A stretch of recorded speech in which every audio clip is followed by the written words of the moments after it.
Remember when we were talking about the Saints 2-0 start after they destroyed the Panthers and the Cowboys? We were making fun of Cowboys fans, Carr haters that crawled underneath their wooden decks and away from the light, Dennis Allen haters that put duct tape over their mouths. Yeah, that seems like a long time ago when eating crow po' boys was cool. What happened? It's just me, or are we back to many players on this team looking like they'd rather be anywhere else but New Orleans, anywhere else but the Superdome? It's time for you to tell me. Am I right? Are we right? What's going to happen? Oh, I know what you're going to say. I mean, I know where we're going with this. The dude that wears the headset got to go, right? I mean, you can't even wait to say that. I know. I can't wait to hear it. What am I going to say? I have no idea. It's Mano E Monday. Let's get started. We're going to have a lot of fun on the show. At least you're going to have fun. It's all coming up next on the Dattitude podcast. If you're looking for the latest scoop and in-depth interviews on the Saints, the NFL, the Pelicans, LSU, along with the best bets of the week, then lucky you. Along with high-powered, in-the-know guests who cover our teams, Jim Derry brings plenty of Dattitude. And he'll always tell you the way it is, or at least the way he thinks it is.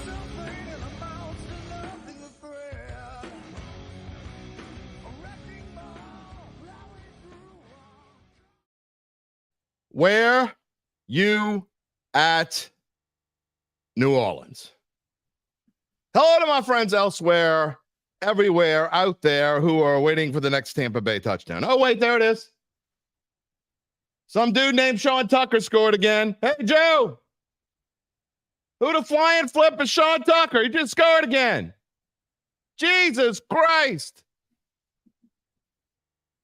Can you believe we're 3 minutes in the show and we haven't sent Spencer Rattler or that this is Dattitude?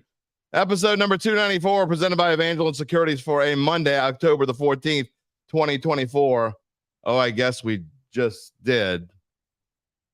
Welcome to Mano E Monday. Good morning, Randall. How about that, Spencer Rattler? Anyway, I am as much moderator as a host today. I am Jim Derry. We will not be renaming the show Dattitude. It is Dattitude. We'll get to him later. I got way more important things to talk about today. Hello, Pelicans Nola. Charles Mangus. Dude, really? I don't know what to say about that game either. I'm going to let you slide today. I don't want to piss on anybody's parade. Y'all going to do enough pissing on parades all by yourselves. Yeah, we ain't starting with the Rat. At least he was serviceable. We're definitely starting with the defense. And at some point here early in the morning, I got to talk about LSU for just a moment because at least there was something good to talk about. I've been ignoring them, and I know that we're going to have to spend 90% of the show on Saints, but I mean, we got to talk about LSU at some point. We can't just kick the dog for an hour and a half. We just can't. Whether you're watching on one of Anola.com social media channels or listening on demand to the podcast, I know there's plenty of you that do. Dale Almond, thank you for writing in over the weekend. I agree with some of what you said, but you wrote me before the game. So anyway, thank you for listening.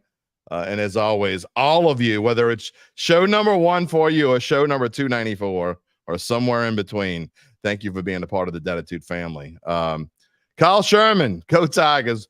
We're calling Baton Rouge because we ain't calling Poydras Street.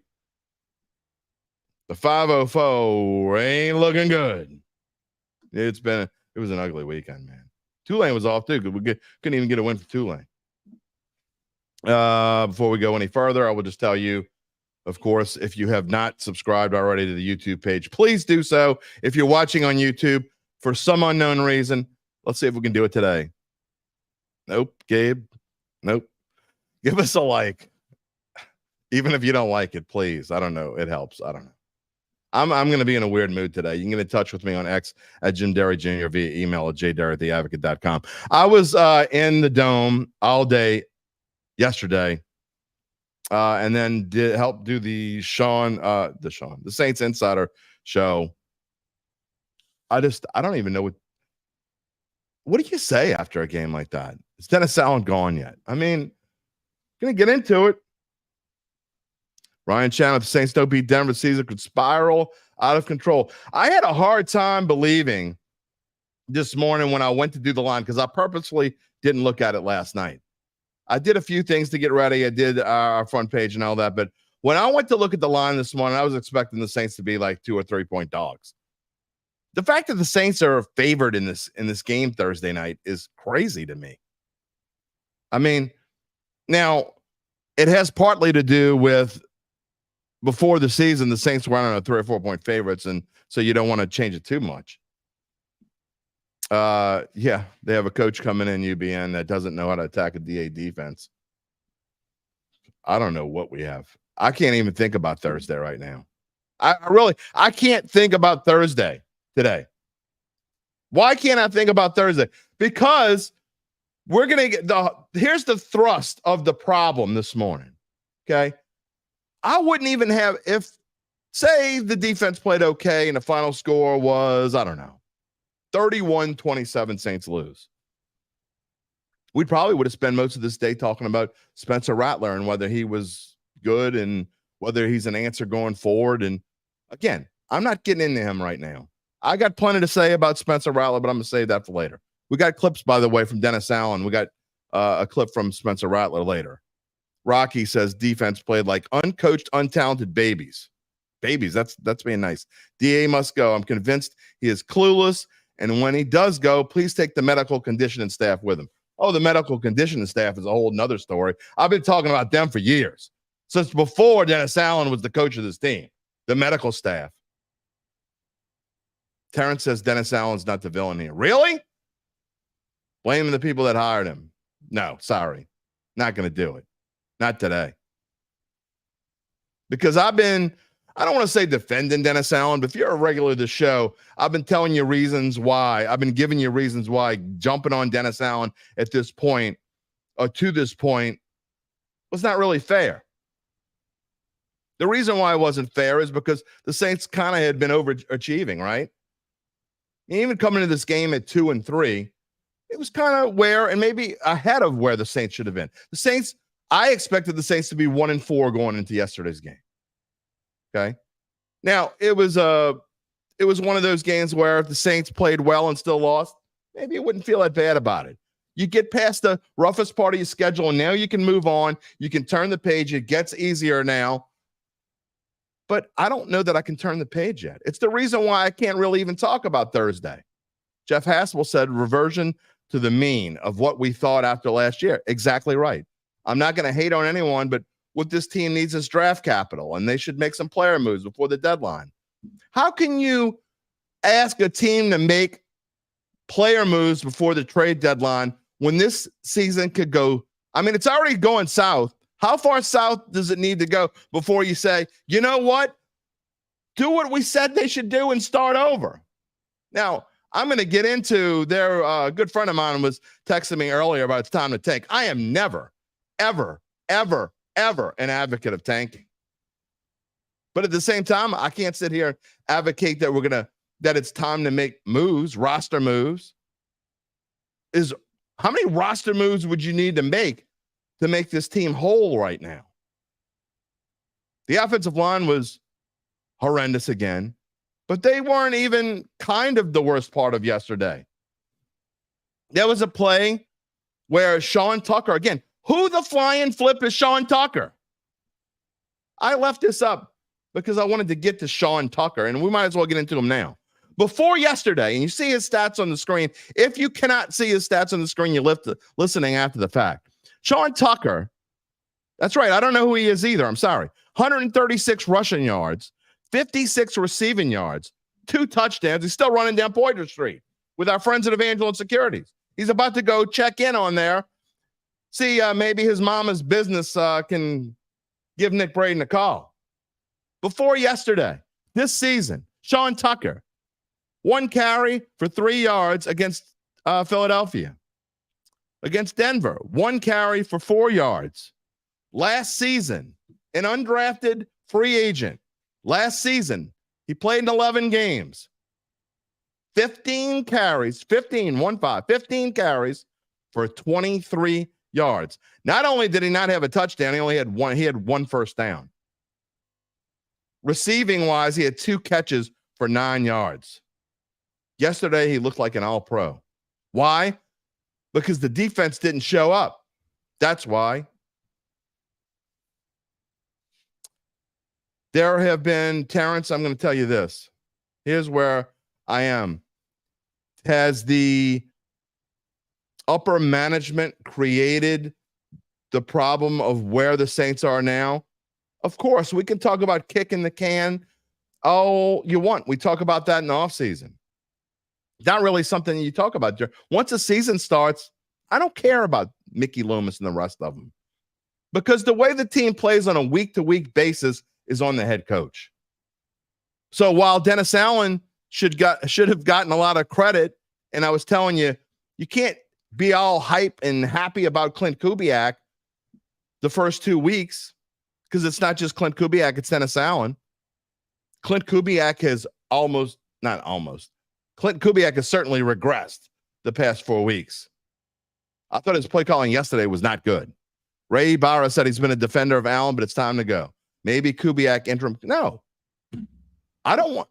Personally, this is personal. I'm not making Kubiak the interim. What have you seen from Kubiak that has made this team good? Brian Cavett just missed another tackle. It's a blowout he expected. Rat played slightly better, but you got to ask, where's the D? We're going to get to Rat. Here's a stat for you. We had a lot of stats on X. You can go read my X feed. I don't even remember all of them. I remember this one. Saints gave up 500, and you see the asterisks next to, if you're, again, watching, you see that the Saints defense, and there's asterisks next to their stat from yesterday. 594 total yards of offense to the Tampa Bay Buccaneers, who ranked 30th in the NFL going into yesterday in offense. Oh, maybe it was in the 20s. I have to go look that up. So scratch that last part. I don't care what they rank. Doesn't matter.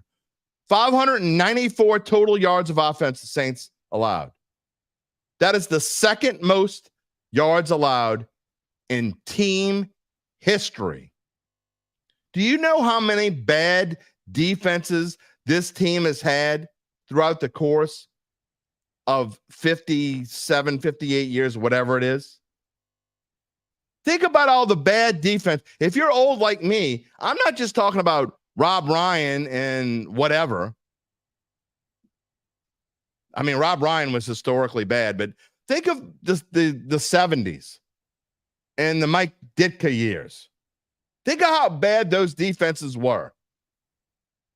This was the second worst defensive performance in the history of this average at best franchise. Michael Northwick, they gave up 500 to the Eagles. They gave up 460, I think. It was 460 actually, Michael. They gave up 460 to the Eagles and 460 to, wasn't the Falcons? No, not the Falcons. It was the Chiefs. So they've now had 3 games out of 6 where this defense has given up more than 450 yards of total offense. It's incredibly unacceptable. And who should that be on? Douglas Thornton. Where do we begin? This team looks prehistorically slow. They look like they are playing with concrete cleats on their feet. You know what they look like? They look like they don't give a shit. That's what they look like. They can't tackle.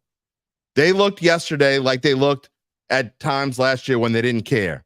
Defense was playing flag football, Jeremy Henry says. I think when you can't tackle, it's not because you don't know how to tackle. You can't be in week 7, about to go to week 7 of the season, and you're trying to teach fundamentals now? You're teaching fundamentals in week 7 of your 3rd season? Give me a break. You don't forget how to tackle. Big Sean, DA has lost the locker room. Should not even be allowed back in there. You know what? I'm not going to go back at you. Kyle Sherman, Mrs. Benson, and Mickey are loyal to DA to a fault. They're loyal to everybody. It's not just DA. It's the reason why the clipboard holder stayed here as long as he did. Am I saying they quit on Dennis Allen? Sure looked like it. I'm not ready to, and Williams says, why does Loomis get a pass from the media and the fans? Just don't get it. I don't think anybody's giving Loomis a pass. Who's giving him a pass? I don't know. Give me a second. Look, we're going to talk again. 90% of the show is going to be Saints. Gabe's Monday with Gabe's going to come on in just a minute. Got to touch on LSU. Have to. I cannot leave that game in the dust. And I know that game seems like it was played a week or two ago. LSU-Ole Miss, but going to get to that, and then we're going to get back to the Saints, and we're going to stay on Saints to the end. Before we get to more fun. It's going to be a lot of fun this morning. If you fall into the category of deciding whether it's time to sell your family-run or privately held business, and you have been listening to the ad about Evangeline Securities, let me just say, days like yesterday could make me want to sell and move to, I don't know. I was trying to think of somewhere that has a good football team, a great city. I need a good city with a good football team. It's a great city. I love going there. I love spending time there. And it's not minus 14 degrees in December. Well, there's Houston. But many of y'all know what I think of Houston. Sorry, Gabe. I am not a fan of Houston. Sorry. There's Atlanta. Oh, hell no. Definitely rather Houston. There's Dallas. Well, I guess we'll just stay here and endure this crap. But our friends at Evangeline can make it all better. Well, they can't make the Saints better, but they can make it so your second half is way better than the second half from yesterday's game, if you know what I mean. First, our friends Nick Braden and Ron Hemelt will run a complimentary valuation to figure out what your business is worth. Then if you decide to proceed, well, we'll get to that later in the show. Hold on a minute. For now, check them out at www.evangelinesecurities.com. I'm telling you, now could be the time. LSU. Got to talk about LSU. Again, I know Gabe's going to talk about LSU as well for a minute, but got to talk about him for a minute. Let's get some happiness in here. Don't go any again. I'm gonna give me 5 minutes to talk about LSU. We're gonna get back to the Saints, and I'm telling you, I got a lot to say. It's gonna be a lot of Dennis Allen today. I know I know I've been I don't think defending him is the right word, because you guys think that there's so many people that I got so much email this week. Insert Dennis Green comment, right? They are who we thought they were. Want to crown them. I mean, there's so many people who were leaving comments on my shorts and giving me emails and sending me feedback on Twitter and whatever. I got a lot of feedback the last 7-8 days. I don't know what's going on, but I guess when you start talking about Spencer Rattler, it's crazy with the comments. And they think that I'm hating on Spencer. You're my own son. We had this comment, and again, I'm going to get to Spencer Rattler later. But the same as I've never hated on Spencer Rattler. I'm not hating on Spencer Rattler. The same way that I'm not hating on Spencer Rattler, I haven't necessarily been defending Dennis Allen. I've been just telling you that when we were giving all this credit, or all the fans, the Hoodats were giving all the credit to Kubiak in the beginning, Dennis Allen deserves some of the credit. But yesterday, there's no other way to put it. We're gonna get to this in a minute, but there's really no other way to put it. Got asked to look like the team quit. They look like they quit. When you miss 4 tackles on Sean Tucker, again, a dude never heard of before yesterday. You miss 4 tackles on one run and allow some dude you never heard of to score a touchdown. That's called quitting. That's not just fundamentals that you don't know. It's called quitting. Another way to put it. LSU-Ole Miss did a short on this game. It's got tons and tons of views on TikTok. Whenever I do an LSU post game, maybe we should talk about LSU more. I don't know. Maybe don't talk about enough. Kyle Sherman says LSU is resilient. The D's playing better each week. took a step back this week. They will be back on track. I don't know that they took a step back. You got to realize that you were playing the 6th ranked at the time, the 6th ranked team in the country, or the 8th ranked team in the country, whatever they were. Kyle says that the defense keeps improving with the youth they have. They're a dangerous team. Look, I'm going to say this. I've heard so much. I heard it on every post-game show. Defense played so much better. Did they really? I mean, they put pressure on Jackson Dart, but they gave up almost 500 yards. That's not playing better. Just because they allowed 26 points, Ole Miss shot themselves in the foot. How many times do I have to tell y'all? Lane Kiffin sucks. Lane Kiffin is an awful coach. He's the most, and I'm not exaggerating when I say this, he's the most overrated coach in college football. UBN says Ole Miss shot themselves in the foot a bunch.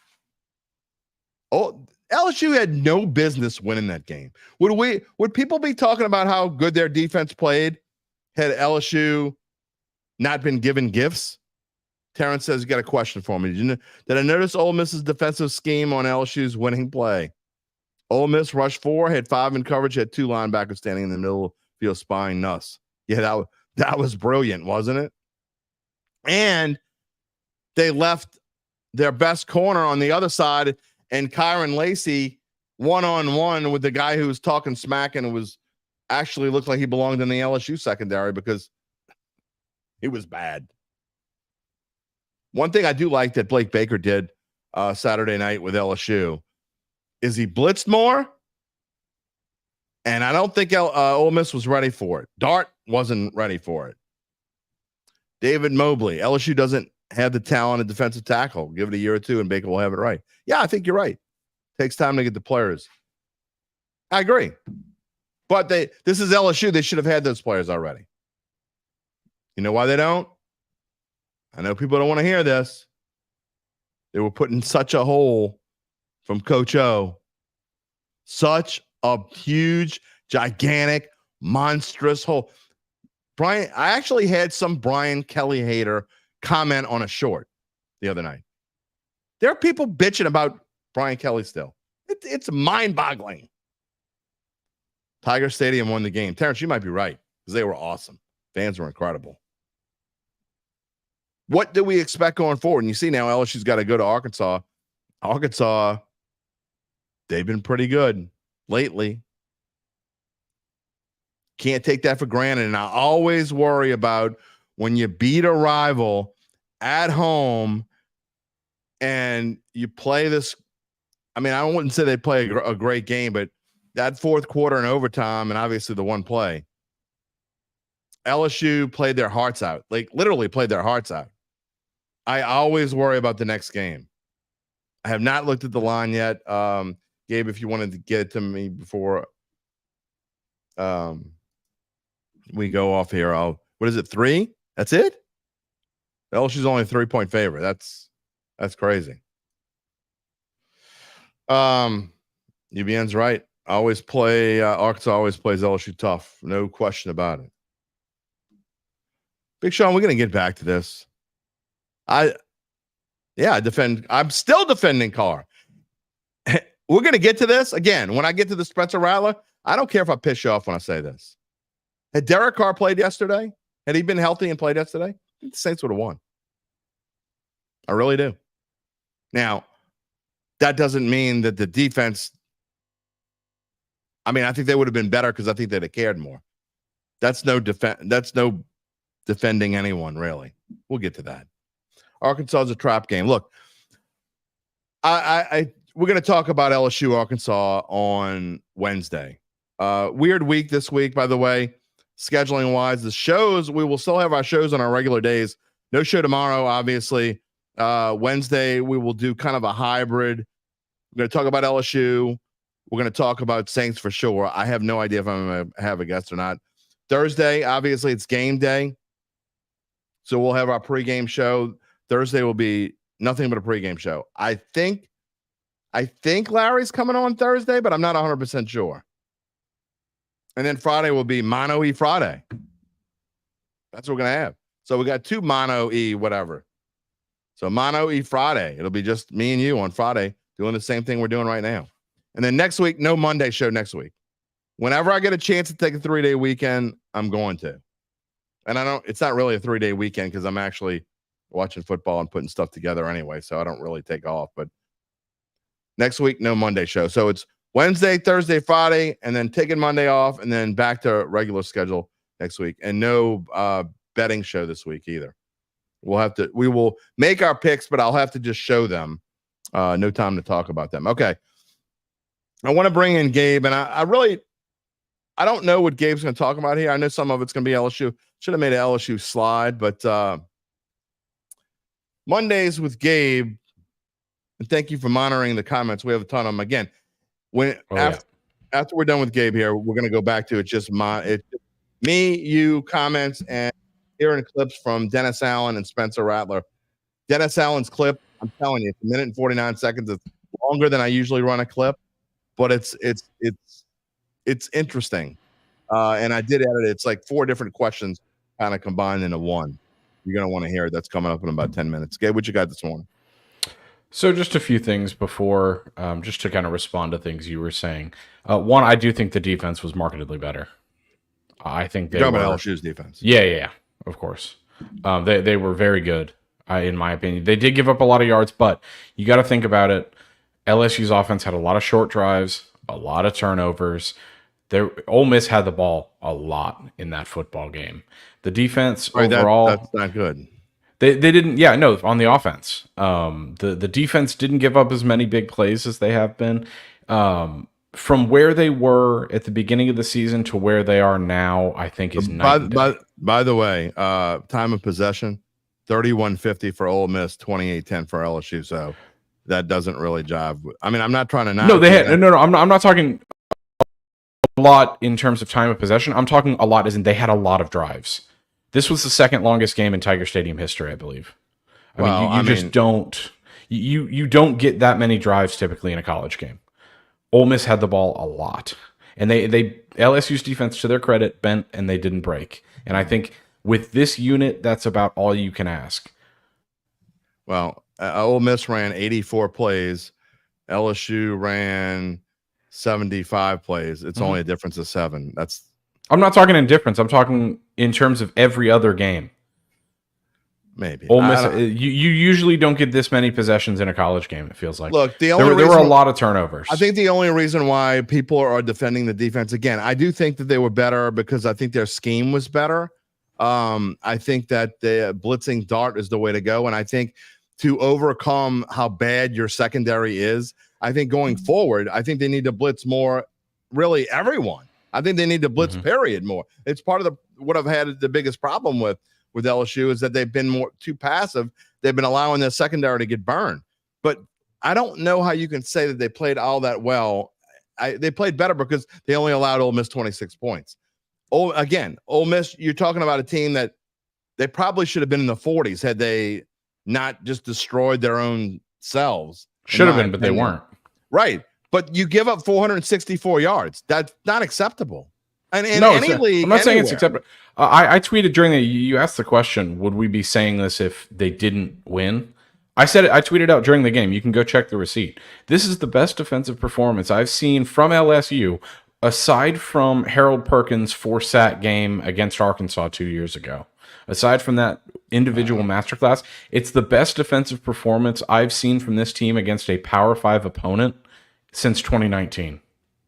Oh, I can't agree with that at all. I 100% feel that way. Okay, well, like I say, I'm a stats guy, and sometimes I don't always rely on stats, but I'm telling you right now, if you give up 464 yards, that's bad. Weeks was incredible. I said it last year. He is LSU's best linebacker. I think he's LSU's best defensive player right now. Alexander was also very good. He was. I believe he's rated number 1 in coverage in the SEC. Had they called that targeting in weeks gone, this is a completely different outcome. It's not the targeting. This isn't what I want to talk about today, but they need to do away with the targeting penalty. They don't need to do away with it, but they need to change it. I think they absolutely need to change it. They need to allow officials to use common sense and use intent. Yes. And agreed. In no shape, form, or fashion should that have been, I mean, a penalty in which he was targeting, and the fact that they called it in the first place and then it overturned it, it doesn't make it any better. It was still bad. So, what else you got for me? We got a lot going on today. I know. Yep. So I just want to make one note before I get to what I want to talk about. I wanted to give a shout out to Garrett Nussmeier.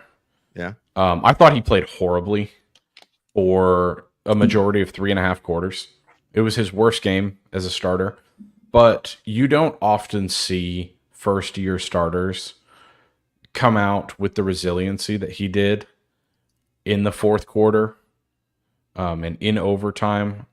The maturity that he showed to step up in those big moments and basically want the ball was incredible. And then I thought Aaron Anderson, I'm very surprised with him. He's emerged as a legitimate number 1, number 2 Carr receiver. Cougars, baby. Carr Cougars. He's emerged. I didn't think much. He got limited opportunities last year, but he wasn't great. He obviously transferred away from Alabama, wasn't great over there. He's really emerged, and I'm really impressed with him. But the thing I want to talk about today, and we kind of touched on this a few weeks ago with the Baseball Hall of Fame, some people don't deserve to have votes. Oh, there's no question about that. And I'm talking directly to you, Dylan Sin of the Fort Wayne Journal-Gazette. Yeah, see, hold on. I don't even know where you're going with this, but I can guess. The fact that you're giving this guy publicity is exactly. And I guess he made some asinine vote, and we're gonna. No. So publicity. So you obviously know from, or you can guess from the name what region he covers. Fort Wayne. He covers Notre Dame. All right, I'm gonna let you. Okay.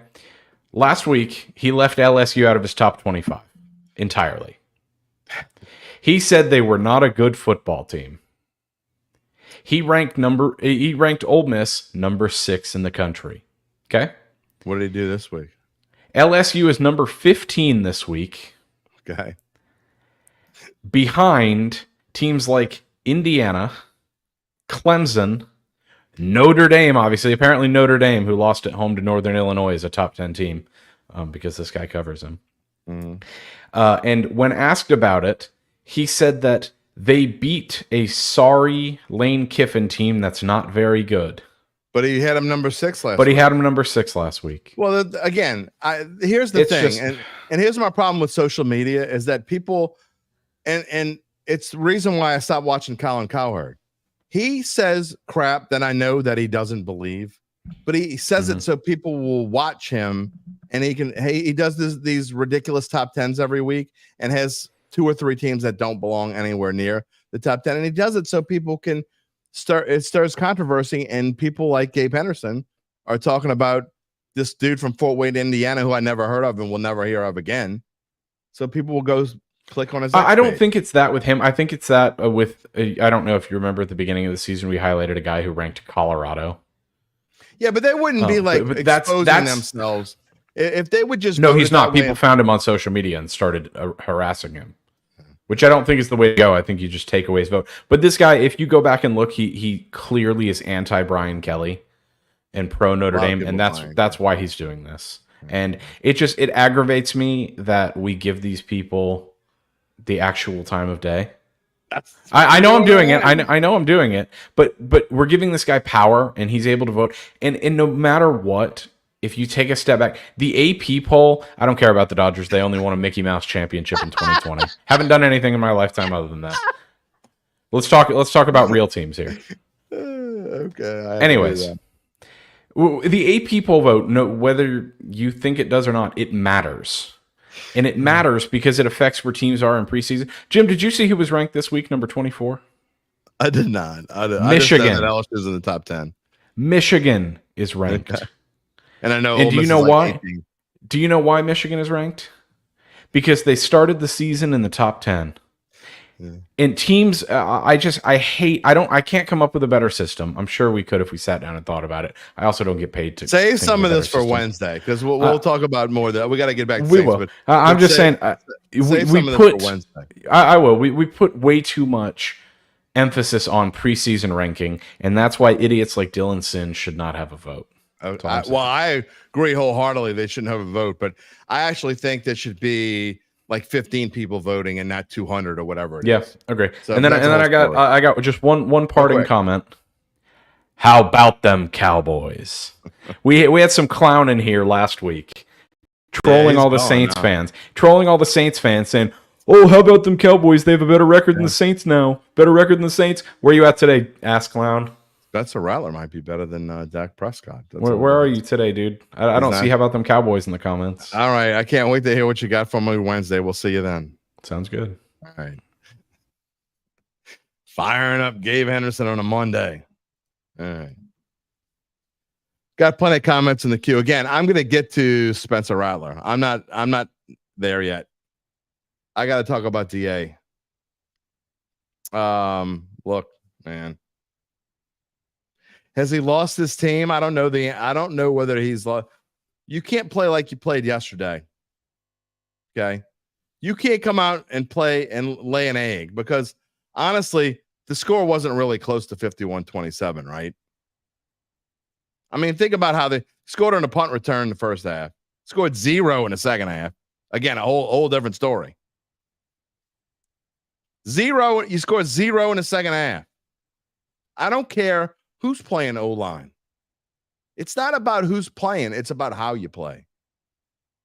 And so can I give a team a pass maybe if you're banged up, you're hurt, whatever you want to call it? Sure, I can give you a pass, but the defense wasn't really all that banged up. Sure, there were a couple injuries. Pete Werner missed. You could tell I want to say it. He needs to go. I can't say it yet, but I'm close. I'm super close. I said it after last year's, but here's the thing. When you make a change in season, and I've said this before, here's why I'm close, but I'm not quite there yet. When you make a change in season, it means you give up on your team. And yes, that includes the New York Jets too and Robert Saleh. It means you give up on your team for that year. I'm just not there yet. If they lose again this week, then maybe I'll feel differently. DA is done. He's lost his team, and it's obvious at this point. I just don't know that I'm ready to say that for sure. Tampa adjusted to Rattler, and the second half is really a reality of both teams. Here's the thing, though. We never want to, and I talk about this all the time, about overreaction Monday, okay? It's hard to overreact when you lose 4 in a row. But remember, again, I said this in the open, and I was only partly joking.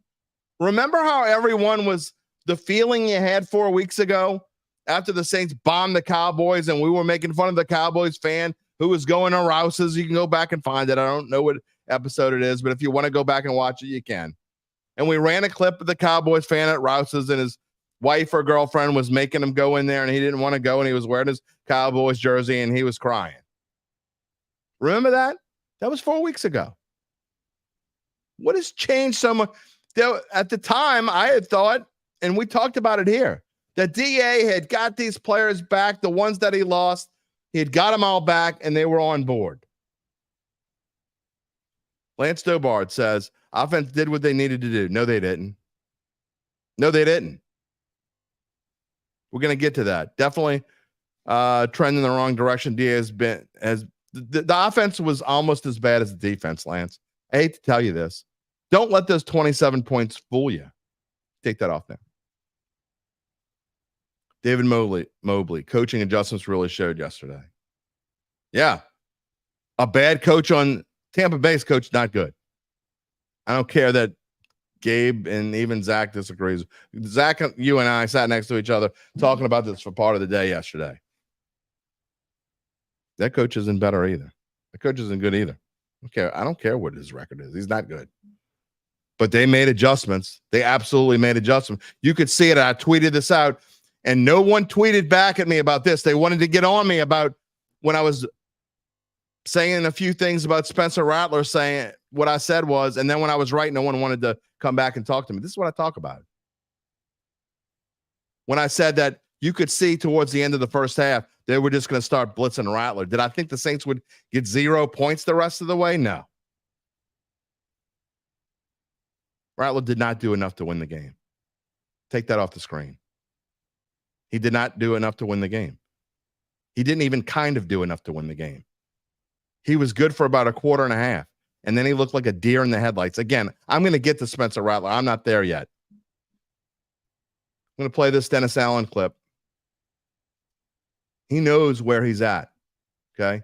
Again, I'm not there yet because I'm not ready to completely give up on the season. My prediction stands. I still predict 7-10, but I was wrong about who they were the first 2 weeks of the season. Then the next 2 weeks, Derek Carr put him in position. I don't care if you don't like me saying this. Derek Carr put him in position to win the next 2 weeks after that. And the defense faltered. Shoulda, woulda, coulda. The Saints should have been 4-0. They weren't. Then they got smoked last week. Their quarterback's gone. And the defense looked like they gave up. Dennis Allen knows it's close. And if you go 2-5 and you lose back-to-back games at home and you're going on the West Coast, maybe it is time.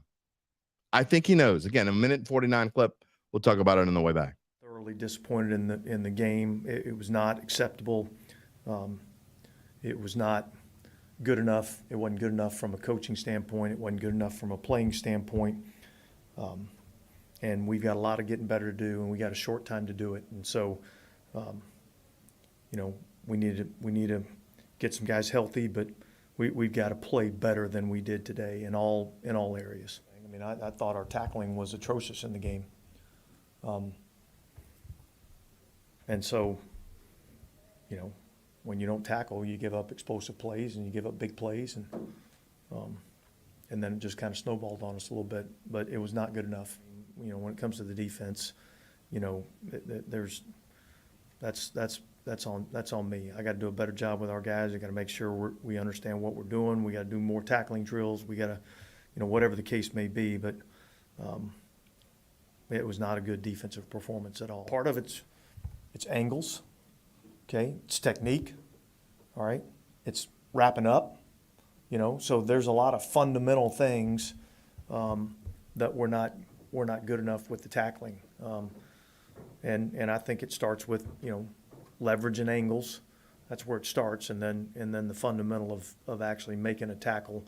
We got to do a better job of wrapping up. We can't sit here and sulk and moan. We got to figure out how we're going to get better. I told the team in there, we got to get better, and we got a short period of time to do it. And everybody needs to look at themselves, coaches, players, everybody, all right, and make sure we're doing everything we possibly can to get this thing going in the right direction, because right now it's not where we want it to be. I mean, he's right and he's wrong. I mean, at least he's taking responsibility for it. And I had a text yesterday from a listener saying that this is why I don't read stuff in the air without saying it myself, saying that he was trying to make excuses. He didn't make any excuses. And whoever sent me that, stop sending me messages, because you weren't right. And then I went back and watched the whole clip. I'm like, where did he make any excuses? So I'll give him credit that he took the blame. Is that good enough? No. I mean, look, I've said this a couple times before certain games, and here's where we are right now. I think Thursday, and I don't think I'm overstating this. I mean, you can tell me if you think I am or not. I think Thursday is the most important game of Dennis Allen's coaching career. This is a big if there is any chance they're going to let him go in the middle of a season, this team that doesn't do that, if there is any chance they're going to let him go before the season's over, it's either going to be after this week when they have a long break and then have to go to the West Coast. You're not going to want to go to the West Coast with someone that you're going to let go, because then you got to go on the road again after that. So it's either going to be after this week or it's going to be during the bye week. Those are the only two chances, unless something really silly happens. Those are the only two chances that you're going to let a coach go in the middle of a season. That's why this week is the most important game of Dennis Allen's coaching career. Not just the most important game of the season, whatever, because let's be frank. If Dennis Allen gets fired from this job, which I'd say whether it happens in season or not, I think there's an excellent chance it's going to happen. I said that already. If he gets fired, he's never going to get another head coaching job ever again. And I say that, the only caveat would be if he goes and he's somebody's DC and he ends up being an interim coach. And I don't see that, though. He's 51. Ray says you can change coaches middle of the season. It's been done before and team responds. Team responds to what? They respond to what? They don't go to the playoffs. You're missing the point. I'm not a guy who's willing to give up on a season. Danita, it's all rigged now. Danita, go watch another show. Like, seriously. Anyone who thinks sports is rigged, I'm telling you now, I don't care. I'll tell you. Go watch another show. You're wrong. I'm never going to agree with you. Have there been instances where you can look and say, that's kind of questionable? Yeah, but it's very, very few and far between. If you're a conspiracy theorist and think that the NFL is rigged, go watch another show. You're never going to hear me say it. I'm never going to agree with you, and I'm going to call you out and tell you you're wrong every single time someone comments like that. You're wrong. The team is definitely taking on its personality, Ryan says. Bland, tired, looks like they're ready to go home. They are home. I think that the Falcons game took a lot out of them. The fact that they didn't allow a touchdown and should have won that game has changed the course of this season. Jacques Courret says, figuring out how to tackle in week 7 is a reflection of poor coaching and prep. These fundamentals are for training camp. No question. Fundamentals are not for week 7. Taylor DeMarco, I don't care about his record as a head coach. People keep saying that, but you can't. You're comparing. It's the same, and it's talking about he's 26-50 as a head coach. I'm not. Don't make me defend him because I don't want to. I especially don't want to defend him today. Take that off. I don't care about past records. Past records from another team means absolutely diddly squat to me. I'm not defending him. I think he's this close to getting fired or this close to at least should get fired. He's not quite there yet. People like to bring up records. I'm sure I can go find Super Bowl winning coaches at some point had horrible records. In fact, maybe I'll do that later in the week if I have time. Not that I usually have time. I don't care what their records were before they came here.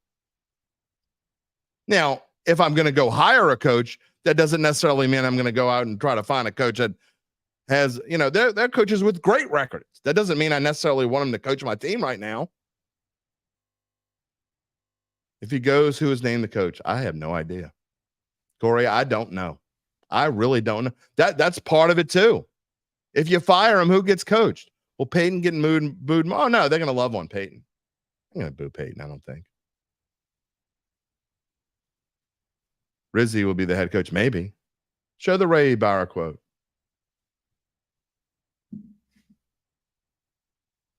Show it. So I'm saying a midseason change. Come on, man, stay consistent. Do you want me to call you a numbnuts?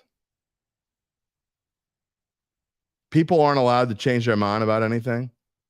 I'm not saying he's going to get fired. First of all, I never said he's going to be a midseason change. There's going to be a midseason change. I said if, and then I said there's a big if. I'm going to be super nice today because the fans deserve for just to have there. You're already feeling bad enough. You already got kicked in the couillons enough. Okay, you don't need me to do it. Exactly, Jason. Don't scream Belichick. And I'm not. That's ridiculous. Dude did nothing after Brady left. So half of your comment is right. I wouldn't want Belichick in here because I think he's old and done. But don't. Bill Belichick is the greatest coach. There is no debate. There is zero debate. Bill Belichick is the greatest coach in the history of the NFL. In fact, in the history of football, and it's not close. Okay? You love this show. I don't know if you love it today. Adam Varner. We deserve better as fans. We should be 4-2. Honestly, should have beat the Eagles and Falcons. Coaching mistakes lost those games. I can't disagree with you, Adam. But I'm also going to say, Derek Carr haters. I'm just going to throw this in there because some of y'all trying to piss me off. So good. Okay, here you go. I'm going to throw it out there. I'm going to say it because it's true. It should be 4-2. I don't disagree with they should be 4-2. I'm not a shoulda, woulda, coulda kind of guy. You are whatever you are. But if they should be 4-2, you know why they should be 4-2? Because Derek Carr led them to game-winning drives that the defense let go. They're not 4-2 because remember all this talk about it's so interesting how people forget this crap. Remember all the talk about how great the defense is and Derek Carr sucks?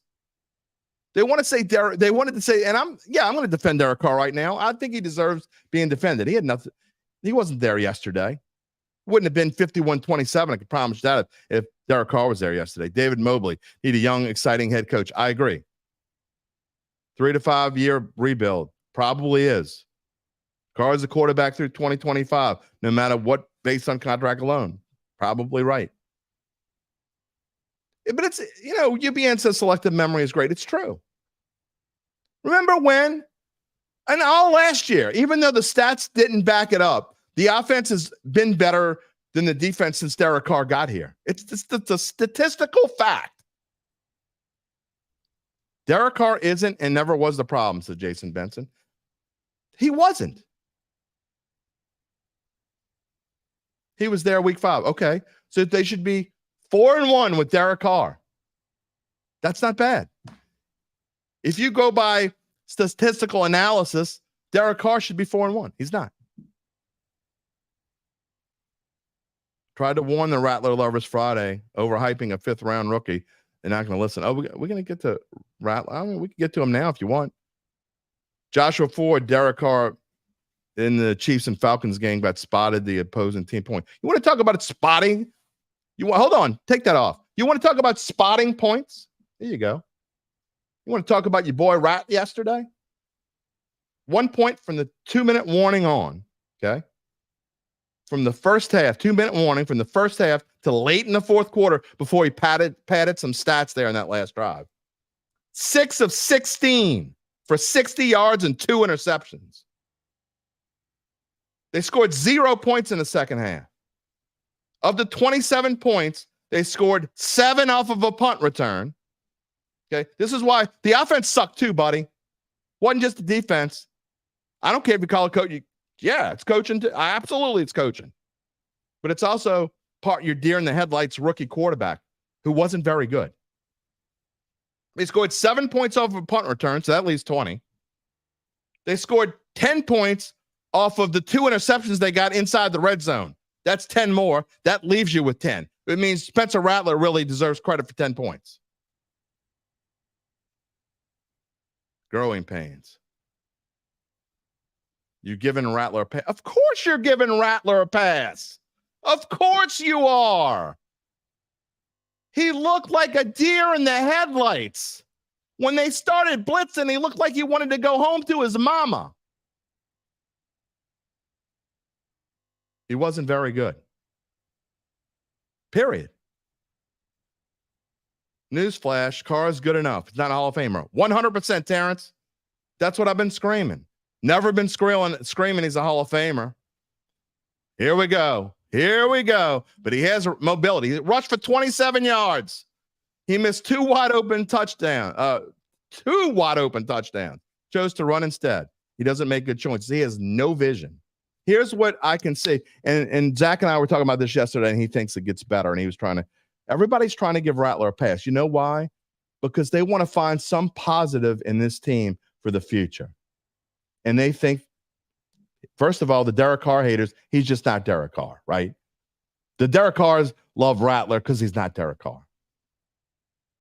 His debut, Carr's 11th season. Carr's got stats to back up that he's been a top 10 to 12 quarterback his entire career.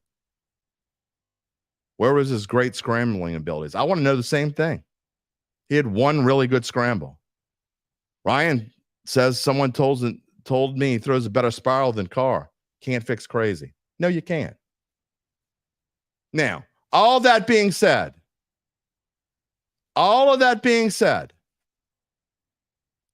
he showed glimpses to me that I didn't think I would see.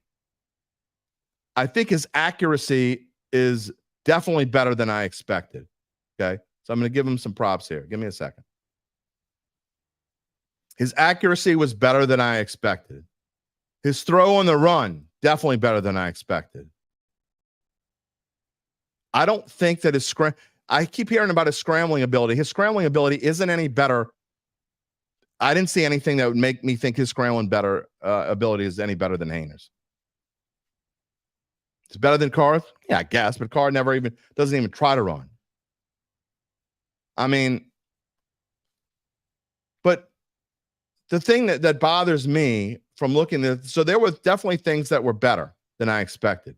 Again, it's a small sample size, but you go 22 of 40 and you connected on 11 of your first 13. So then he only completed 9 passes after that. I have a problem with that because Todd Bowles changed his defense. And if Todd Bowles would have blitzed from the beginning, it'd have been a completely different game. The dude can't handle a blitz. Derek Carr wouldn't have missed. You know, my son and he's like, I told him your boy sucks. He's a Rattler lover. He loves him some Spencer Rattler. He's just like a lot of you who think Spencer Rattler is the future of this franchise, which he's not. Okay. And then he comes back with BS that Carr, they would have only scored 3 points if Carr. Are you crazy?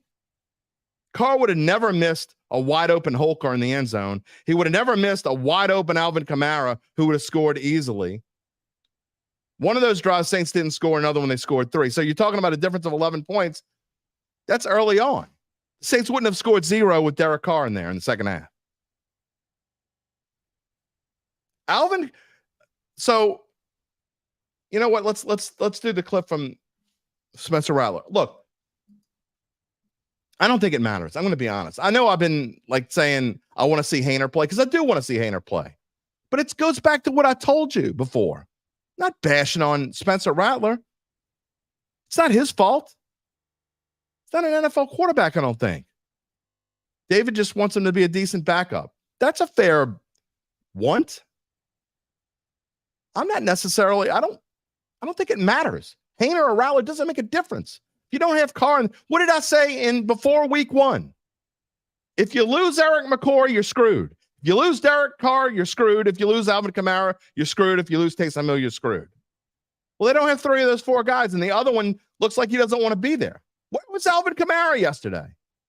He looked like he looked at the end of the Kansas City game, like he didn't want to be there. He's a completely different dude than he was the first part of the season. He doesn't give a damn. I don't care who's playing and who's not. Alvin Kamara, when McCoy went out at first, he was still looking pretty damn good. Again, another game, 40 rushing yards, 24 receiving yards, scored a touchdown. It looked like he didn't want to be there. Chris Olave went out with a concussion. He's probably going to miss Thursday's game. Where was Shaheed except for the punt return? Wasn't there. Randall, Rattler's 1,000% the future of this franchise if we get a competent coaches there. You're smoking something that is absolutely illegal in 50 states, if you believe that. You can't possibly believe that. What could you possibly see from this guy that leads you to believe he's the future of any franchise? William, read the comments, and the excuses keep on coming. You're amazed that these same folks won't give Carr or Haener the same pass. I don't even care if you give Haener a pass. Haener doesn't necessarily deserve a pass either. I'm not advocating for Jake Haener necessarily. I'd like to see what he could do. UBN says that the Rattlers are the future of the franchise. You better gear up the paper bags. 100%. 100%. Look, he sounds like a quarterback too. I'm not ready to say that. I don't even know what I'm ready to say. Let's hear what he had to say about does he realize how bad he was in the second half? I think he does. I will say this, the dude's got swag. I like that. I like that he's got swag. I like that he's confident in himself. I will say this, he does look more confident in himself than Jake Haener does. That'll give him. Minute and 13-second clip we'll talk about when we come back. I don't want to talk about myself. You know what I mean? I was As a group, I was happy with what we did that first half, scoring 27 in the first half. Obviously, defense put us in great positions, could have scored more as well, settled for a few field goals. But, something that I didn't do was toward the end of the game, I didn't want to have a turnover this game. We ended up having to. So I got to be better in that area. But, I'm going to watch the tape tomorrow as a group, as a position group, and get better from it. Yeah, I caused a few of those sacks, you know what I mean? O-line, I thought, fought their butts off all day, played really well. Thought we did some good stuff to help them up front, but, just continuing to work that pocket, get the ball out, and, got to give credit to that defense. They played well in that second half. Yeah, felt very calm. Felt, it was fun. It was fun to be out there. Felt really good. And, definitely have a lot of stuff to clean up. First start, I'm going to be better. I mean, football is football at the end of the day. Obviously these guys are every week you're going to play the best guys in the world. We got to execute. We can't shoot ourselves in the foot. I got to be better. We got to be better. Yeah, look, I like what he said. I mean, I think he feels confident in himself. Now, I don't believe him when he said calm because I was watching him on the sideline when they showed close-ups of him. And then I came back and watched the first half. I haven't got to the second half yet. Watched first half later on after the Bengals game last night. He didn't look like he was calm. And look, nobody's going to be calm. You're playing your first NFL game. You can't be calm. Charles is right. Can't handle the blitz, then every team will blitz him. What do you think Vance Joseph is doing, getting ready for this week? William Spencer threw a hospital ball to Olave. They got him hurt. But Rattler lovers won't mention that.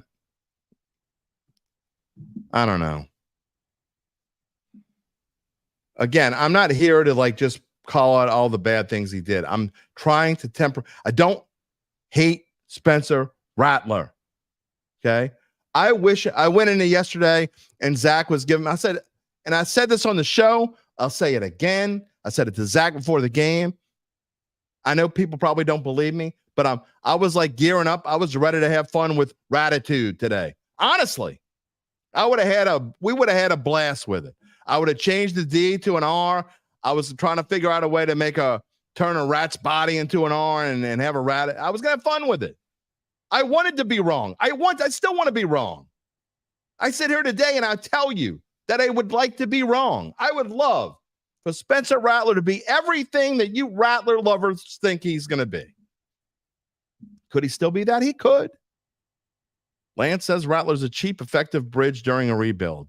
He has potential to be more, but likely not a superstar in the making. He's not a bridge because I hear what you're saying. I'm not dissing on you, Lance. I'm just telling you, Carr's not going anywhere. They got to be willing to eat a ton of salary. Terrence, no one can judge Rattler either way, especially with that O-line.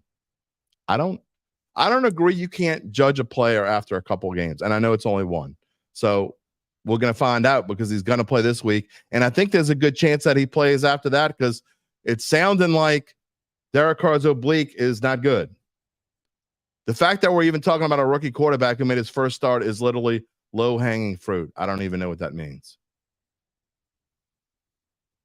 What does that mean? The fact that you were thinking he was going to come in here and be this great El Savior Rattler, and he was El Stinko. Wasn't good. UBN's ordered a shirt for Dattitude. Can't wait to see it next week.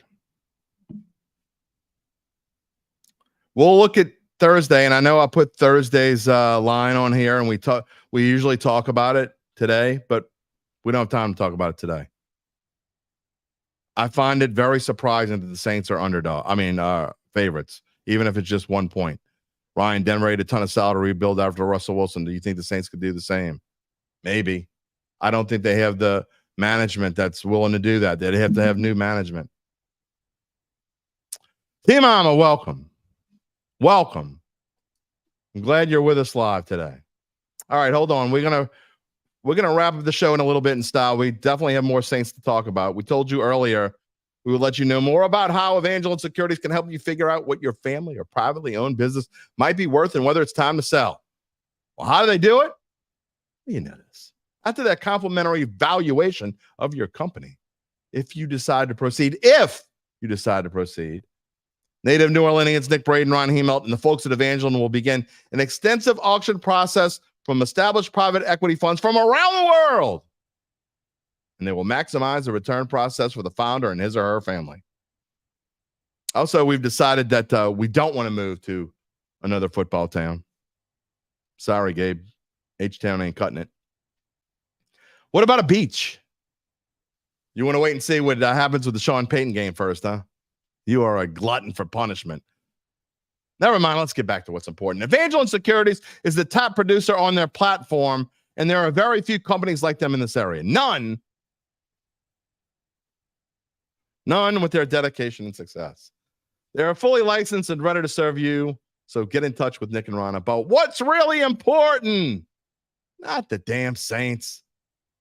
The rest of your life. You can find them at www.evangelinesecurities.com. 51 points. We're talking about the quarterback. Were you here for the first 40 minutes of the show? You're like everybody else. You're like my dumbass son. You hear what you want to hear. This show's about reality, my friend. If you haven't figured out that by now, I don't know what to tell you. This show's about reality.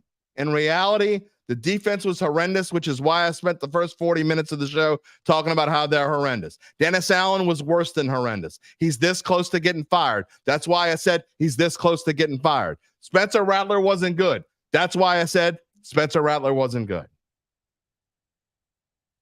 It is what it is. Mark Zatanovich says Drew Brees will be at the Saints-Broncos game this Thursday night. Maybe he can play for Bo Nix. That'd be fun.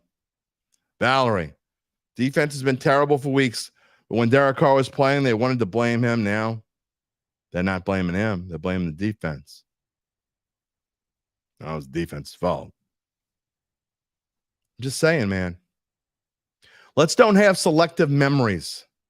Let's don't pick and choose what we want to pick that makes your case. So now it's all our fault we taking Rattler when he was El Savior. Rob Castro says that clock should have been started before he got hired. It's a joke that clown is even here to begin with. Cut the crap. Can't fire him now. I mean, you backed yourself into this corner. You should have fired him before the season started. Big Sean says the reality is Carr is not our future. Rattler is a possibility. I disagree. I think there's a much better chance. And I'm not saying either one's a future because I kind of think they're at the tear down point. I think there's a much better chance if you're talking about potential playoff kind of team and winning games in the near future. 100% it's Derek Carr. I don't think Spencer Rattler is ever going to lead you anywhere. If he was that good of a quarterback, 31 other teams would not have passed on him until the 5th round. How many times do I have to say it? The Saints aren't smarter than a 5th grader, and right now, I don't know that they're smarter than a 1st grader. You want to bash the Saints front office for how terrible they are, but then in the next breath, you're telling me they got something in the 5th round that nobody else got? They're brilliant. It's brilliance that they drafted Spencer Rattler in the 5th round. But wait a minute. They suck. So which is it? Which is it?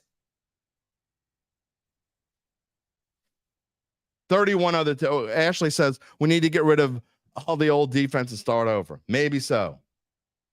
Our safeties and linebackers are old and slow. You got a point.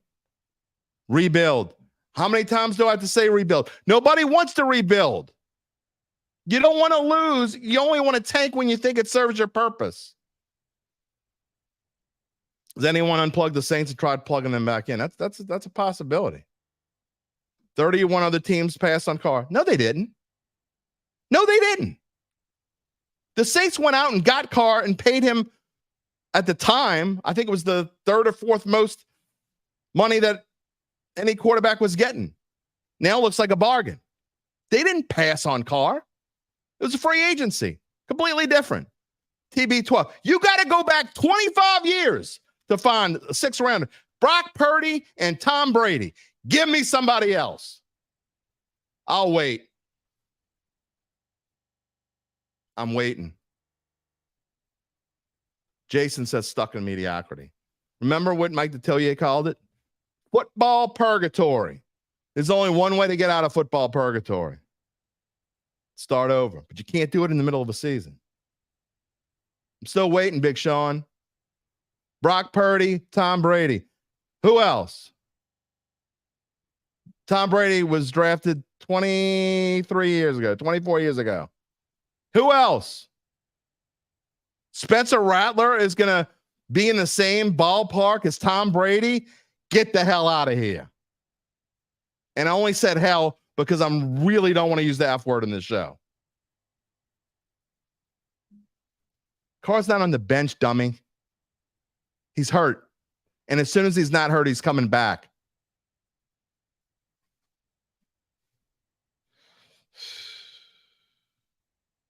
It's mind-boggling. You hear what you want to hear. You don't see reality. Fans don't see this team. Spencer Rattler is not going to lead them from the abyss. You know what's going to lead them from abyss? Going when this season's said and done. Okay. You have to hope. You have to hope that they're finally willing to say, you know what? We ain't got no more cans to kick. There's no more cans to kick. Charles Mangus, if Bledsoe wasn't hurt, Brady might not have been that great. I kind of think great makes itself. So I hear what you're saying, but I think Brady would have found a way because he was that damn good. But you're right. That definitely helps. I still believe in Carr 100%. Why wouldn't I believe in Carr? He's still got the numbers that back up. The Saints were started off 2-0. They scored 40-something points a game because of Derek Carr. And then the next two games, why did they lose? Not because of Derek Carr. Derek Carr led them, put them in position to win the game, led them on game-winning drives, and the defense choked. They should have been 4-0, right? Y'all like to say shoulda, woulda, coulda all the time. After what I saw in what first half? What are you talking about? Did you turn the game off at halftime? Are you talking about? I mean, okay, here, okay. I'm going to give you another dose of reality. Hold off on the comments for a minute. Since you must have come in the middle of the show and you haven't been paying attention, put your listening ears on for a second. Right here. They're right here. There's one here and there's one here. I don't care which one you use. Use whatever ear you want to use. The Saints scored 27 points. 7 on a punt return touchdown by Shaheed. 10 points off of interceptions that were returned into the red zone. So that's 17. So really, Spencer Rattler scored 10 points. How many did he score in the second half? That would be 0. Oh, you're judging one game. Yep. He has no vision whatsoever. None. He looked like a deer in the headlights. He missed open receivers consistently. Can he get better? Absolutely. Do I want him to get better? 100% I want him to get better. Do I hope he plays the game of his life? And I'm not just talking about the best game he's ever played in his life Thursday and the Saints win and we can come back and talk about it on Friday morning? 100%. Winning is so much better than losing. Would I love to sit here either this year, next year, or whenever and say, man, y'all were so right and I was so wrong? 110%. Winning is so much better than losing. I want to say it. I want you to be right. I have not seen one thing, not one thing that leads me to believe that he's going to be this great quarterback. I don't understand the hype and the hope. Jason, people don't understand that elite quarterbacks don't grow on trees. We've been spoiled with quarterback play 100% of the last 15 years. We have maybe a few elite quarterbacks in the league, and Rattler ain't one of them. I mean, you got to get lucky too, right? When Carr had 20th ranked offensive line once, he was an MVP candidate. It's true. Look, when you're talking about elite quarterbacks as well, it's not just getting the right person. It's getting the right person and getting lucky. Think about when the Saints got Drew Brees. Put yourself back in 06. I mean, let's be real here. New Orleans wasn't Drew Brees' first choice. It was Miami. But Miami and Nick Saban decided they wanted Dante Culpepper. And had they not wanted Dante Culpepper, Drew Brees would have been in Miami. Had the Dolphins thought that Drew Brees' shoulder was okay, they would have taken Drew Brees. And he would have never – who would the Saints have quarterback been then? I have no idea. I don't know. You got to be – it's not only just getting the right person, it's getting the right person at the right time. Had Derek Carr – go back in time also, before I get to Derek Carr again. If we're going to talk about this, sure. I mean, it's getting time to wrap up the show, but if we're going to talk about it, also think about Drew Brees, the GOAT. Of course. There's no question he's the greatest player that ever played for this franchise. It's not close. I understand that. I've said that he deserved the right to retire when he wanted to retire, which he did. But had he retired a couple years before, think about where this franchise might have gone. Don't compare Carr to Brees. I'm not comparing Carr to Brees. You're not listening. I'm not comparing Carr to Brees. I'm telling you, and I've said it 1,058 times. The reason why you don't like Derek Carr is not because he's Derek Carr. It's because he ain't Drew Brees. Drew Brees is gone. He is never, ever coming back except to watch a game and maybe cheer on his old buddy, Sean Payton. Who knows? That's what Drew Brees is now. But again, if he had left 2 years before, Tom Brady Tom Brady would have come to the Saints, and there's no question in my mind the Saints win at least one more Super Bowl, maybe two. And Sean Payton might still be here. I mean, Tom Brady probably wouldn't still be here. He would have probably retired anyway. And we don't know who the Saints quarterback would be now. Getting the right quarterback is not just getting the right. You got to get him at the right time, too. What did Sean Payton do? What was the first thing they did? They got Reggie Bush. They needed that speed talent, but they also shored up this offensive line and made this offensive line one of the top few in football. You wish you could see camera footage of me watching the first half. I was sitting in the press box right next to Zach Ewing, watching footage of me doing what? He wasn't that good.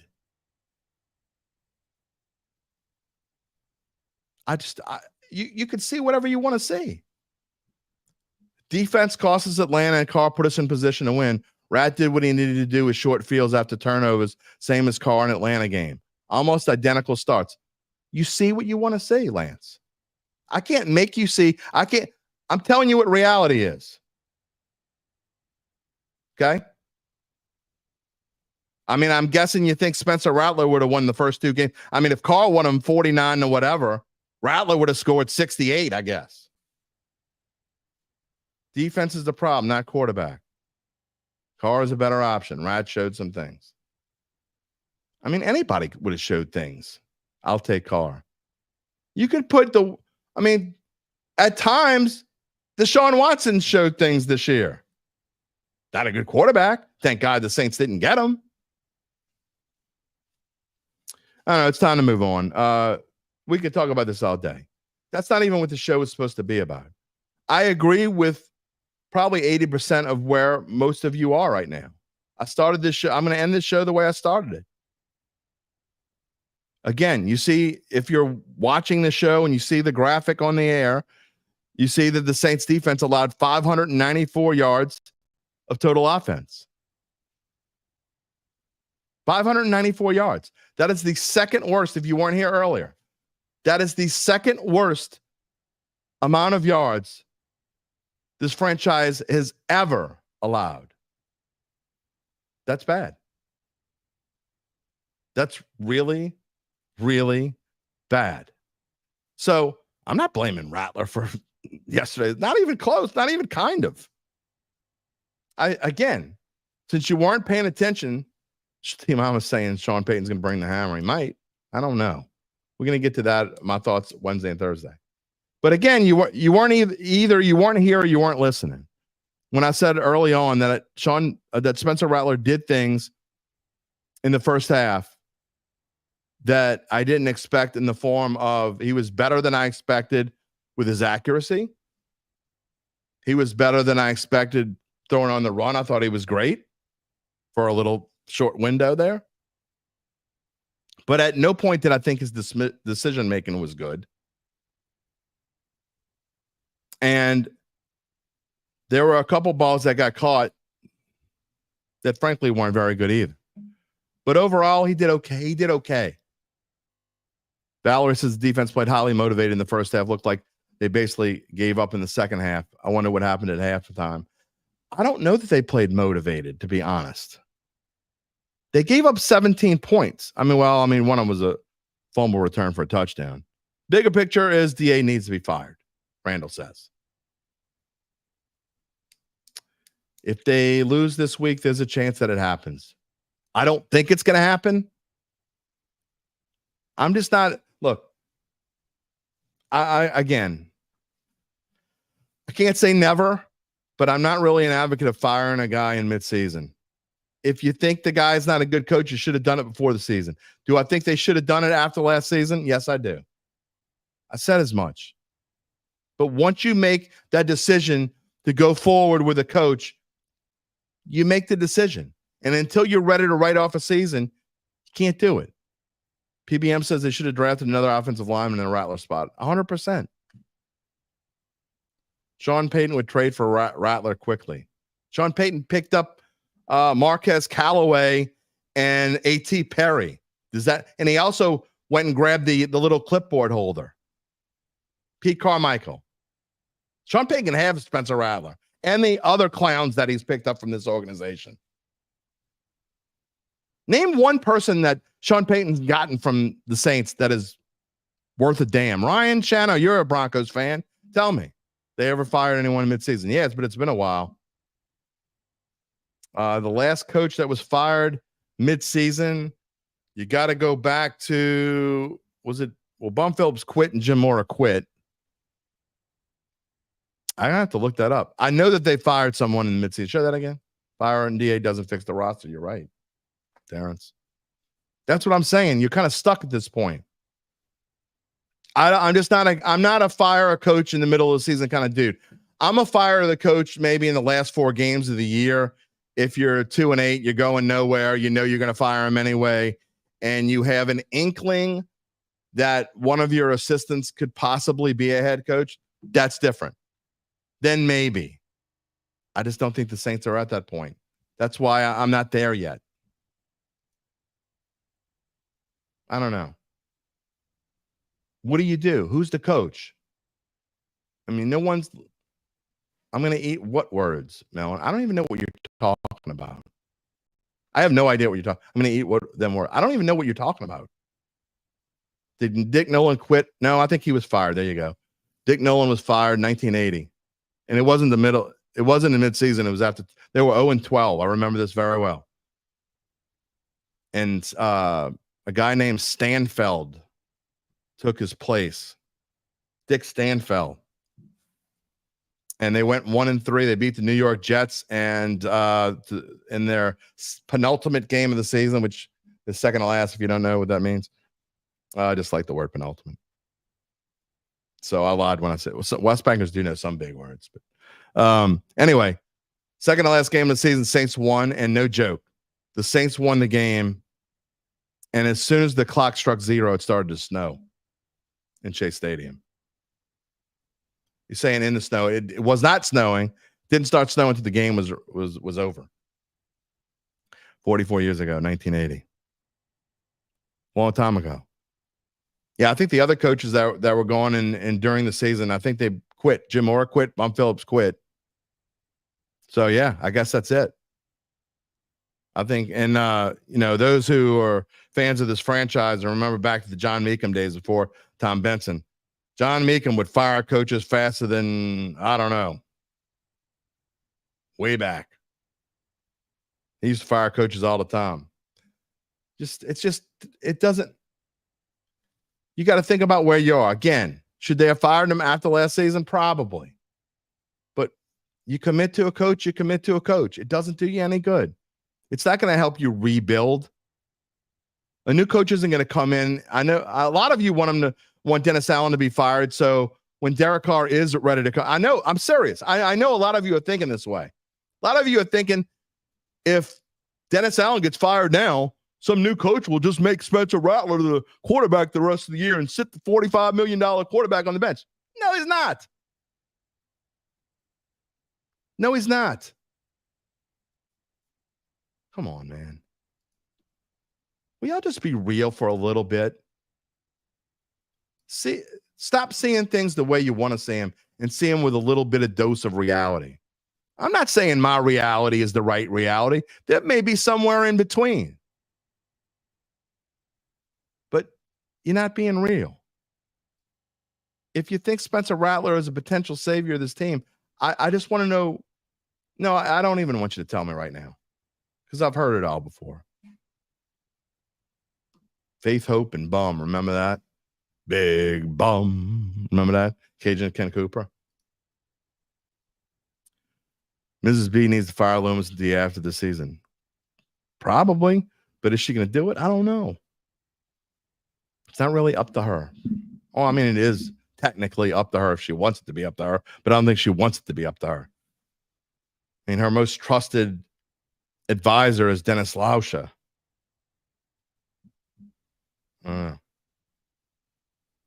It's just, look, don't be hypocrites. They were 2-0 and people saying, I told you so, and they're predicting 13 win seasons. And I'm like, I don't know. I'm going to stick to my 7-10. I don't know. We got plenty to talk about this week. We'll do this again on Wednesday. I may or may not have a guest. Maybe we'll just pick up where we left off. I guarantee you, Vance Joseph, I see a comment from William. Taysom healthy enough. They're not going to start Taysom at quarterback either. His quarterback days are done. And by the way, everything I hear, William, through the grapevine, through the people in the know, I don't think Taysom's coming back anytime soon. That ain't good either. And if Olave went into concussion protocol, you can almost mark it down that he ain't playing Thursday. And the O-line ain't really getting better. Randall, Mickey Loomis is incompetent. This is not me saying this. This is Randall. His drafting has been good, awful, and the free agency signed a bust like Chase Young. Look, Chase Young has not been good. Chase Young has been a bust. All the fanboys thought Chase Young were going to be this El Savior on the defensive line. Thank you, Randall. Welcome to the. By the way, I appreciate, even though we don't agree on a whole lot, I appreciate you for being a part of the Dattitude family. Really, it's like I said a bunch of times before. Just because I don't agree with you, we could sit. If I had a big old long couch and could fit 20 people in here, and I'd have something I could put the game on, and 19 of you were Rattler lovers, and we sit here, I'd sit here and argue all 19 of you, but have you in and offer you some beers, and I'd buy the pizza. I promise. That's who I am. Doesn't matter. We don't agree. We didn't even talk about Bub Means today. Bub Means sighting. Let's see. I think we're going to see a lot of more Bub Means on Thursday. Got to be happy with what you saw from Bub Means, even though he disappeared in the second half. Look, we're going to, seriously, we can pick up where we left off, but we got to end the show. We're at an hour and a half. I got to stop going this. I don't mean to go this long. I know y'all like talking, and Mano E Monday, and I know I'm one of the few shows, and maybe the only show, honestly, where y'all, if you like pizza, Tom, you book a flight. All right. You know what? Tom, you book a flight. We're going to find a way to do it. We're going to have the Dattitude family. I don't know how we're going to do it, but before the end, we disagree on the pizza choices. Yeah, but that's why you buy like 8 of them. Some point before the end of the season, we're going to find a way to get together. Jerry, where you been, Jerry? You eating a late lunch? Jerry's here. He was eating a late lunch. All right, we're gonna pick up where we left off Wednesday, but I'm serious. We're gonna at some point before the end of the season. I don't care if I called you, you call me, whatever. It doesn't make a difference. It's all love. It's like you're like my brothers and sisters. We don't have to agree. We can have fun with it. Maybe we'll get together for the Monday night Green Bay. Oh, that should be interesting. Monday night in December against Green Bay. That's coming up in a couple months. Oh, my God. Set up a call-in line. See, I was trying to think of a way to do it, too, where we could, like, watch a game together, like, on YouTube. I don't know how to do that, though, because you can't show the game on YouTube. And all with the way streaming is now, you can't really do it that way because I might be watching it. You saw the play 8 seconds ago, or I'm saying something and Randall is going to see it in 5 seconds. You can't really do it with streaming. It's hard to do. I know, Jerry. I know. Dennis Allen needs to go. I know. All right. It's getting depressing. Manning's get a sponsorship deal. I thought about doing that too. Do a show live. Look, we need to get more spot. And that reminds me, if you're watching this show and you have the means, not the bub means, if you have the means and are interested and love the show, Evangeline is a wonderful title sponsor, and Nick Braden has become a friend of mine. Like, seriously, I'm not just saying that. Nick's a wonderful human being, and I love talking to him on a regular basis, mostly via text. But if you're interested in sponsoring the show, you could sponsor the Saints segment of the show, which is a lot. I mean, I'll bring the extra point. If you want to sponsor the extra point, I'll make sure it's back for every show. Nick's a wonderful people, right? Terrence says I have the best show. I appreciate it. I mean, what we do that's different than everybody else, right, is I interact with all of you. That's what I'm trying to do. So if I call you a name or whatever, it's all in love. It's in love and fun. Doesn't mean I don't love you. But if you're interested in sponsoring the show, reach out to me, jderry@theadvocate.com. Seriously. I'll have you on for a segment if you want. I've already told Nick. Nick's going to come on at some point. Nick wanted to talk about cricket, so I had to tell him no for right now. But if you want to sponsor the show, I mean, again, if you want to, we'll have you on the show at some point. UBN, you're right. UBN is 100% right. Go ahead and show that one before we go up the air, Gabe. I call them names every day. It's how I show affection. It's true. In the West Bank, it is what it is. Melanie, that's why you love the show, Melanie and Michael. You talk back and call names, and y'all call me names.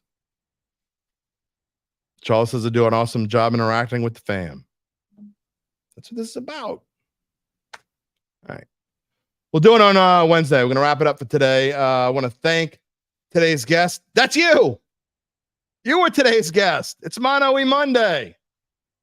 Of course, thanks to our favorite Houstonian, even though we might not love Houston, there is at least one person in Houston. That's not true. There's more than one. I have plenty of friends in Houston. In fact, my former college roommate lives in Houston. I stood in his wedding 33 years ago in Houston. Now, I don't remember much of it because I was a lot younger then and did things that younger kids do. But I did it. I think I have proof somewhere. We hope you can join us on Wednesday when we will welcome in. I don't know. We might not have a guest on Wednesday. I don't know how Wednesday is going to go. Thursday, I'm pretty sure Larry's coming on as we do our Saints preview. So it's going to be a little different week. We still have the same schedule, but Thursday is going to be a preview show, not a best bet show. We'll show UBN's picks on the air. Gabe's pick if Tom wants to. Tom may not want to. We'll see.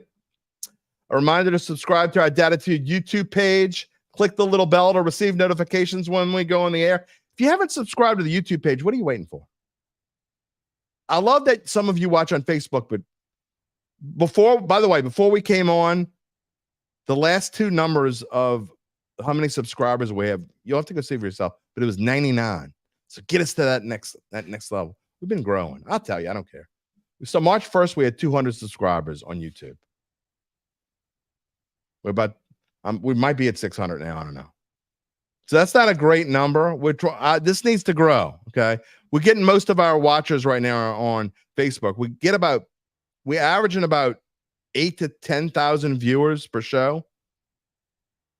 And that's including after the fact. So that's people who watch live, people who watch after the fact, and people who listen to the podcast. It's somewhere between 8 and 10,000. But only like 300-400 of them are actually watching on YouTube. That's where you find out everything. That's where you get. That's where the Dattitude family lives. So go subscribe there. You're Monday through Friday, every weekday except Tuesday, live at 11 a.m. And you can, of course, get us after the fact. You can also find us wherever you get your podcasts, including Apple, Spotify, many more, and find a replay of the show always on NOLA.com/sports. Don't forget about Gabe and our friends, including me. I write my weekly NFL picks column on bet.NOLA.com. And then also our friends here at NOLA.com, the Saints Insider Show, and all the Saints beat writers, and everything they do is easy to find, and they have the best. Look, you need information and in-depth. You need to go in-depth. You're missing out if you're not signed up to NOLA.com/Saints. Ashley made number 600. Good for you, Ashley. Thank you. It's been a fun day. We'll get through it. The sun came up this morning. It doesn't matter if they stink. They can stink, and we can all be here together. Sometimes we're going to agree about why they stink. Sometimes we're not going to agree on why they stink, and it doesn't matter. And Charles, if you're on a budget, how much to subscribe on YouTube? $0. It's free. We will never charge a single cent. I make that a promise right here and now. This will never be a subscriber show. You can always watch or listen for free today, tomorrow, and until they tell me I can't do this anymore. That is a promise. Everyone have a wonderful rest of your I never even did real quick. I'm going to do this real quick before we go off the air. Only because I made a slide for it. Tonight, Monday Night Football, the Buffalo Bills at the New York Jets. Tom likes the Jets. And this spread has gone down. It was Jets getting 2.5. It's all the way down to 1.